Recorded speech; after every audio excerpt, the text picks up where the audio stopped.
آپ نے آگرہ کا ذکر کیا، میں شرم الشیخ کا ذکر کرتا ہوں. 2009 کی بات ہے. وہاں ڈاکٹر منموہن سنگھ اور سید یوسف رضا گیلانی صاحب یہ وزراء اعظم ملے. آپ بھی ادھر تھے، میں بھی ادھر تھا. جب جوائنٹ سٹیٹمنٹ آیا اور اس میں بلوچستان میں بھارت کی مداخلت کا ذکر آیا، پہلی دفعہ آیا تھا ان ریٹن، یوسف رضا گیلانی صاحب لائے تھے. تو اس کے بعد یہ برکھا دت جو دوسری جرنلسٹ آپ سے الجھ رہی تھیں ابھی، یہ ان کا رد عمل میرا خیال ہے آپ کو یاد ہوگا، آپ کو اچھی طرح یاد ہوگا. اب آپ سے یہ کیوں الجھتی رہیں؟ دیکھیں، برکھا دت جو ہے نا، ان کا وہاں پہ رد عمل بہت ہی نامناسب تھا، نان پروفیشنل تھا، اور میں نے ان کو وہاں پر بھی جواب دیا. پھر اس کے بعد میرا ان سے کانٹیکٹ رہا. اس کے بعد پھر پراجا صاحب، نواز شریف صاحب جب وزیر اعظم بنے تو نیو یارک میں وہ گئے یونائٹڈ نیشنز کی جنرل اسمبلی سے خطاب کرنے. تو میں بھی وہاں پر اپنے طور پہ گیا، وہاں پہ ایک شو کرنے کے لیے. تو وہاں پر ایک دن مجھے طارق فاطمی صاحب نے انوائٹ کیا کہ جی پرائم منسٹر صاحب کل آپ کو انہوں نے بریک فاسٹ میٹنگ پہ بلایا. میں جب بریک فاسٹ پہ پہنچا، وہاں آگے برکھا دت بیٹھی ہوئی تھی ان کے ساتھ. اچھا. تو ٹھیک ہے، میں نے برکھا دت سے سلام دعا ہوئی. تو وہی جو شرم الشیخ والی جو تلخی تھی، تو وہ تلخی جو ہے نا، وہ برکھا دت کو بھی یاد تھی اور مجھے بھی یاد تھی.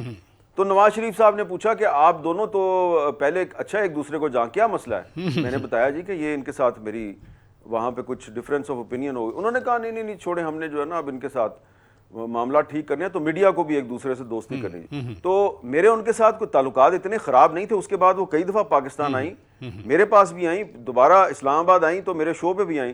لیکن یہ اس سال جو ایس سی او کانفرنس ہوئی، تو ایس سی او کانفرنس میں یہ ان کا اسپیشلی ویزا لگوایا گیا. یہ صرف لاہور آئیں اور نواز شریف صاحب کو ملی، انٹرویو کیا اور واپس چلی گئی. تو مجھے جو ہے وہ ایک انویٹیشن آیا جی کہ لاہور میں ایک لنچ ہے، نواز شریف صاحب نے رکھا ہے انڈین جرنلسٹس کے اعزاز میں. تو اب وہ جو انڈین جرنلسٹ جو اسلام آباد میں تھے، یہاں پہ تھے، انہوں نے مجھے پوچھا کہ جی کیا آپ کو بھی کوئی انویٹیشن آئی ہے لاہور والی لنچ میٹنگ کی؟ میں نے کہا ہاں جی مجھے آئی ہے. تو ایک انڈین جرنلسٹ جو ہیں انہوں نے مجھے کہا کہ اچھا برکھا جو ہے وہ ادھر تو نہیں آئی، تو لگتا ہے کہ وہ وہیں پہ بیٹھی ہوئی ہے، تو وہ وہیں سے واپس چلی جائے گی. تو میں نے کہا اچھا برکھا دت جو ہے وہ ایس سی او کانفرنس کور کرنے نہیں آئی؟ انہوں نے کہا نہیں، وہ تو صرف نواز شریف صاحب کو ملنے آئی ہے. تو میں نے جو ہے اس کا کہیں ذکر کر دیا، اپنے کسی کالم میں بھی ذکر کیا، شو میں بھی ذکر کر دیا، کیونکہ جو برکھا دت صاحبہ نے نواز شریف صاحب کے ساتھ انٹرویو کر کے پھر جو اس کی ڈیٹیل جاری کی، تو اس پہ کافی جو ہے نا بحث مباحثہ شروع ہو گیا تھا. بہرحال یہ اس کی ایک بیک گراؤنڈ میں نے آپ کو ساری بتائی ہے. تو ان کے ساتھ ڈفرینس آف اوپینین بھی ہوتا رہا، ان کے ساتھ ہماری اچھی گفتگو بھی رہی ہے، ایک ورکنگ ریلیشن شپ بھی رہا ہے.